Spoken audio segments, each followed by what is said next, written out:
Good ship grease, buddy. Good ship grease will be cutting through the water, promoting hydrilla growth with its bilious exhaust, burning irreplaceable fossil fuels, raping the ecosystem, all in the name of fun. Leaving nothing for future generations. Fish coming to the surface, hawking and gagging fluid from their lungs as they shake their fins in outrage, as I just go proudly by. Yeah. With a beer and the babe. A beer and the babe. Blah, blah, bloody bleedo. Blah, da, blah, da. Thank God Estelle's not around anymore. Oh, God. You know, Estelle has never set foot on that boat. I'm sure she's heard about it. Have you heard about it, Estelle? The 57-footer, huh? You wonder what it's like? You'll never know. You'll never know unless you're out in your dinghy with your new husband and I come plowing over you. Estelle, everything about that woman irritated me.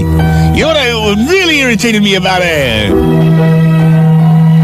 She was always losing the TV guide. Now, I know that there's a lot of worse problems a marriage could have. But, I mean, we could never keep a TV guide. Never! It would last around the house one day, and then it would just somehow miss you. What happened to the TV guide? I don't know. I remember I'd be sitting there, it'd be about 9 o'clock, all the primetime shows would come. I'd climb into the Strato Lounger, had a bag of Slim Jims, mentholated Tipperilla, kick off my wine tips. I'd be ready to relax. I'd reach over to the coffee table for the TV guide, and it wouldn't be there. I'd say, Estelle, have you seen the TV guide? She said, yeah, I just saw it. I was reading it. I tried to keep my temper. I said, well, where were you reading it, darling? She said, I'm not sure.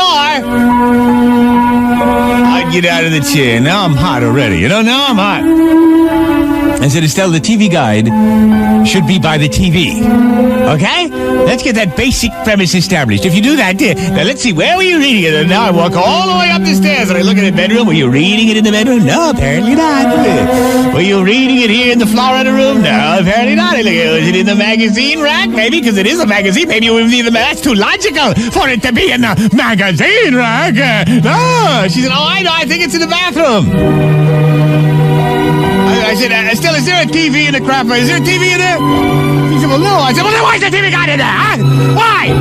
You're going to read it in? Bring it out of there. Don't just throw it on a tank and leave it there. I said, now look, it's 10 after 9 already. The time here I've been blowing air in your face, trying to talk to your dense skull.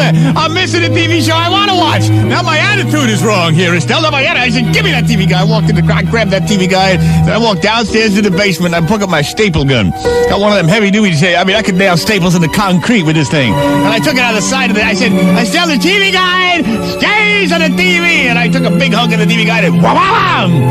I drove a staple right through it into the wood of the TV. She said, my God, our good console TV. I said, shut up, Estelle. Maybe when you see these staples sticking out of the TV set, you'll remember that the TV guy, and whammow, whammow, whammow. I took a staple gun and I stapled that thing. I said, there's no way you're going to take this from the TV set. Now, you can get on your knees in front of the TV and thumb through the guide, but you ain't pulling it off because it is stapled on to stay. Now, let me see, what was I going to watch? When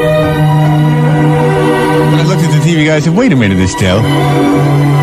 This is last week's TV guide. She said, oh no. I think I threw the new one out. I said, you stupid! I can't believe